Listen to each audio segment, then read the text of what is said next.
അപ്പോൾ എങ്ങനെ നമുക്കിന്ന് പി എഫ് അഡ്വാൻസ് സ്റ്റാറ്റസ് അല്ലെങ്കിൽ പി എഫ് ക്ലെയിം സ്റ്റാറ്റസ് അറിയാമെന്ന്. അപ്പോൾ ആദ്യം നമ്മൾ ക്രോമിൽ പോവുക. ക്രോമിൽ പോയി കഴിഞ്ഞിട്ട് EPF എന്ന് നമ്മൾ ടൈപ്പ് ചെയ്ത് കൊടുക്കുക കേട്ടോ. ഫസ്റ്റ് കാണുന്ന എംപ്ലോയീസ് പ്രൊവിഡൻറ്റ് ഫണ്ട് ഓർഗനൈസേഷനിൽ ക്ലിക്ക് ചെയ്യുക. അപ്പോൾ നമുക്കൊരു ഇൻ്റർഫേസ് കാണും. EPF സൈറ്റിൻ്റെ ഒഫീഷ്യൽ വെബ്സൈറ്റാണ്. ഇതിൽ KYC അപ്ഡേഷൻ എന്നുണ്ടാവും. അതിനകത്ത് നമ്മൾ ക്ലിക്ക് ചെയ്യാം. അപ്പോൾ നമ്മൾ മെമ്പർ ഹോം എന്നൊരു ഇൻ്റർഫേസിലോട്ടാണ് പോകുന്നത്.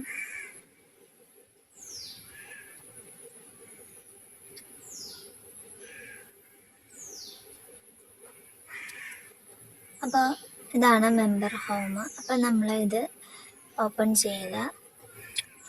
കട്ട് ചെയ്ത് കളഞ്ഞിട്ട് നമ്മളിത് ഓപ്പൺ ചെയ്യും. ഇപ്പോൾ ഇവിടെ എല്ലാവർക്കും ഒരു UN നമ്മുടെ കമ്പനിയിൽ നമുക്ക് കിട്ടിയിട്ടുണ്ടാവും.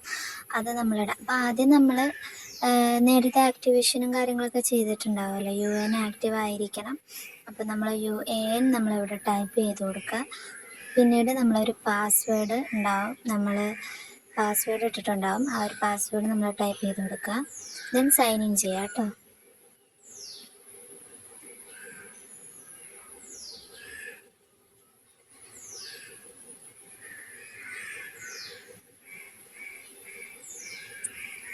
ഇപ്പോൾ നിങ്ങൾക്ക് ഒരു OTP കിട്ടും. ഞങ്ങളുടെ EPFനകത്ത് നിങ്ങൾ കൊടുത്തിട്ടുള്ള PF കൊടുത്തിട്ടുള്ള ഒരു OTP, നിങ്ങളത് OTP ഇട്ട് കൊടുക്കുക.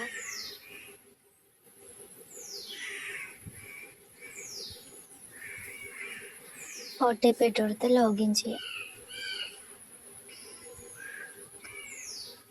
ഇങ്ങനെ ഒരു ഇൻ്റർഫേസ് കിട്ടും. അവിടെ നിങ്ങൾ OTP ഇട്ട് കൊടുത്ത് സബ്മിറ്റ് ചെയ്യുക.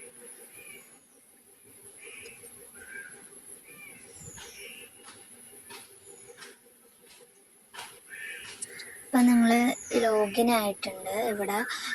ഇവിടെ കാണുന്ന ഈ 3 വരകളുണ്ടാവും. ഈ വരയിൽ ക്ലിക്ക് ചെയ്യുക. എന്നിട്ട് ഓൺലൈൻ സർവീസസ് എന്നുണ്ടാവും. ഇവിടെ ഓൺലൈൻ സർവീസസ് എന്ന് കാണാൻ പറ്റും. അവിടെ ട്രാക്ക് ക്ലെയിം സ്റ്റാറ്റസിൽ നിൽക്കാം കേട്ടോ.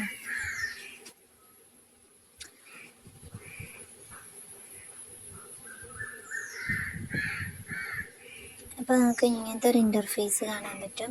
ഇവിടെ നിങ്ങൾ ക്ലെയിം ചെയ്തിട്ടുള്ള നിങ്ങളുടെ സ്റ്റാറ്റസ് മറ്റുള്ളത് കാണാൻ പറ്റും. അപ്പോൾ ഇവിടെ ക്ലെയിം സെറ്റിൽഡ് ആണ് കിടന്നേക്കുന്നത്. ക്ലെയിം സെറ്റിൽഡ് എന്ന് വന്നു കഴിഞ്ഞിട്ടുണ്ടെങ്കിൽ ഓൾറെഡി നിങ്ങളുടെ ഇത് പാസ് ആയിട്ടുണ്ടെങ്കിൽ 2-3 ദിവസത്തിനുള്ളിൽ നിങ്ങളുടെ അക്കൗണ്ടിൽ ക്രെഡിറ്റഡ് ആകുമെന്നാണ് കേട്ടോ. അണ്ടർ പ്രോസസ്സിംഗ് എന്നാണെങ്കിൽ നിങ്ങൾ ചെയ്തുകൊണ്ടിരിക്കുകയാണ്, അവർ നിങ്ങളുടെ പേയ്മെൻറ്റ് ചെയ്തുകൊണ്ടിരിക്കുക എന്നാണ് കേട്ടോ അർത്ഥം. അപ്പോൾ എല്ലാവരും വീഡിയോ ഇഷ്ടമെങ്കിൽ സബ്സ്ക്രൈബ് ചെയ്യുക, ലൈക്ക് ചെയ്യുക, ഷെയർ ചെയ്യുക.